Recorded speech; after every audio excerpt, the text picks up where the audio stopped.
ফেসবুকের news feed জুড়ে এখন শুধু একটাই হুঙ্কার, জনতার সংসদ থেকে বলছি আমরা।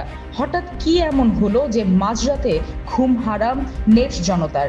কাকে ইঙ্গিত করলেন জাতীয় নাগরিক পার্টির সেই চেনা মুখ নাসিরউদ্দিন পাটোয়ারি?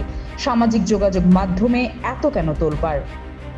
মঙ্গলবার ভোরে যখন শহর তিলোত্তমা ঘুমে আচ্ছন্ন, ঠিক তখনই যেন এক ডিজিটাল বিস্ফোরণ ঘটালেন জাতীয় নাগরিক পার্টির মুখ্য সমন্বয়ক নাসিরউদ্দিন পাটোয়ারি। নিজের ভেরিফাইড ফেসবুক অ্যাকাউন্টে একটি ভিডিও পোস্ট করেছিলেন তিনি, আর তার ক্যাপশনটি এখন টক অফ দ্য কান্ট্রি। মাত্র কয়েক শব্দের ক্যাপশনে তিনি লিখেছেন, জনতার সংসদ থেকে বলছি আমরা। এই এক লাইনের স্ট্যাটাস যেন আগুনের মতো ছড়িয়ে পড়েছে ভার্চুয়াল দুনিয়ায়। রিপোর্টটি লেখা পর্যন্ত মাত্র কয়েক ঘন্টাতেই স্ট্যাটাসটিতে জমা পড়েছে 24,000-এরও বেশি রিয়াকশন। কমেন্ট বক্সে যেন এক রণক্ষেত্র, যেখানে চলছে আলোচনা আর যুক্তির ঝড়।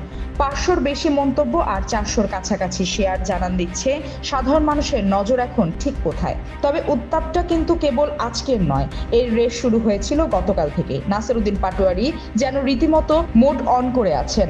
আগের দিন ভোরে ছাত্র আন্দোলনের অন্যতম নেতা হাসনাত আব্দুল্লাহকে মেনশন করে তিনি ছুড়ে দিয়েছিলেন এক তীর্যক প্রশ্ন। নাসিরউদ্দিন লিখেছিলেন, হাসনাত আব্দুল্লাহ কই? লীগ তো দোকান খোলা শুরু করছে, নির্বাচন তো হইল, এবার সংস্কার আর বিচার হইবে।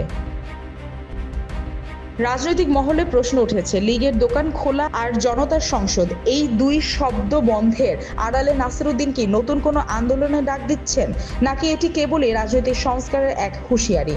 নেটিজেনদের প্রশ্ন একটাই, এই জনতার সংসদ আসলে কি বার্তা দিচ্ছে? আপাতত নাসিরউদ্দিনের সেই ভিডিও আর স্ট্যাটাস ঘিরেই রহস্য আর উত্তেজনার পারদ চলছে সামাজিক যোগাযোগ মাধ্যমে। রাজনীতির মাঠ থেকে সামাজিক যোগাযোগ মাধ্যম নাসিরউদ্দিন পাটোয়ারির এই জনতার সংসদ ডাক শেষ পর্যন্ত কোন দিকে মোড় নেয়, সেটি এখন দেখার বিষয়।